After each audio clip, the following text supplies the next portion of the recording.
Hello বন্ধুরা, good morning. তোমরা কেমন আছো? আমি ভালো আছি। বড়দের আমার প্রণাম, ছোটদের আমার অনেক অনেক ভালোবাসা। আজকে আমি সকালে ব্রেকফাস্টে ধোসা বানাচ্ছি। ধোসা খেতে গেলে প্রথমেই একটা চাটনি লাগে আর সাম্বার ডাল লাগে। তা কি করে আমি চাটনি আবার সাম্বার ডাল করেছি আমি তোমাদের দেখাই। এই যে এটা সাদা চাটনি করেছি, এর মধ্যে ছোলা, ভাজা ছোলা দিয়ে আমি রসুন দিয়েছি, কাঁচা লঙ্কা দিয়েছি, দিয়ে মিক্সিতে গ্রাইন্ড করে তারপরে আমি একটা কারি পাতা সর্ষে দিয়ে ছোপ দিয়েছি।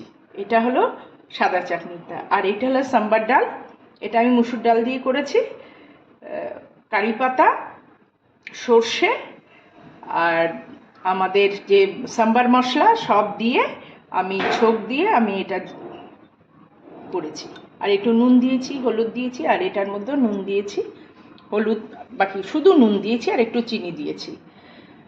আর দু রকম ধোসা যেহেতু করব, মশলা ধোসা আর অনিয়ন ধোসা। মশলা ধোসার মধ্যে এটা আলু, কারি পাতা, প্রথমে তেলে কারি পাতা, আলু, বাদাম দিয়ে প্রথমে তেলে আমি দিয়েছি কারি পাতা আর রাই ছোপ দিয়ে, তারপরে বাদাম দিয়েছি, দিয়ে তারপরে আমি আলু দিয়েছি, দিয়ে ওটাকে একটু নুন দিয়ে আর একটু কাশ্মীরি লঙ্কা দিয়ে এটাকে আমি জাস্ট একটু নেড়ে নিয়েছি। এইটা আর অনিয়নের মধ্যে আছে একটু কাঁচা লঙ্কা আর একটু অনিয়ন, তার সঙ্গে ব্যাটার। এইটা ছাড়া তো ধোসা হবে না। এই দেখো এই ধোসাটা, ব্যাটারটা। তাহলে চলো প্রথমে আমি রান্নায় যাই, ধোসাটা তৈরি করি। চলো দেখি। বন্ধুরা, এই ব্যাটারটা তৈরি করতে আমাকে ওভারনাইট এই কাপে 2 কাপ বিউলির ডাল আর 1.5 কাপ নর্মাল চাল, তার সঙ্গে 2 চামচ ছোলার ডাল আর 4 ভাগের 1 ভাগ চামচে মেথি, একটা চায়ের চামচের 4 ভাগের 1 ভাগ মেথি দিয়ে আমি এই চালটাকে, চাল আমি ভিজিয়ে রেখেছি সারা রাত। নুন দিয়ে ভালো করে এটা পুরো ব্যাটারটার মধ্যে পুরো গুলে নিলাম। এই যে ব্যাটারটা ঠিক এই যে এইভাবে, এই যে এইরকম হবে।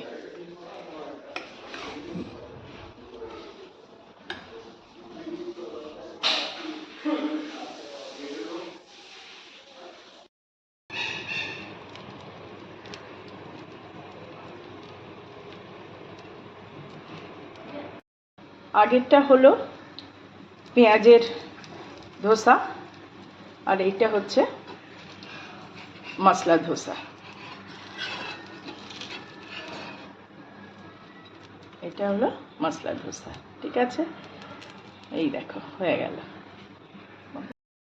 এই যে 2 রকমের ধোসা আমার হয়ে গেল। এইটা হলো অনিয়ন ধোসা আর এইটা হলো মশলা ধোসা। চলো দুটো ধোসাই একটু টেস্ট করে দেখি কেমন হয়েছে।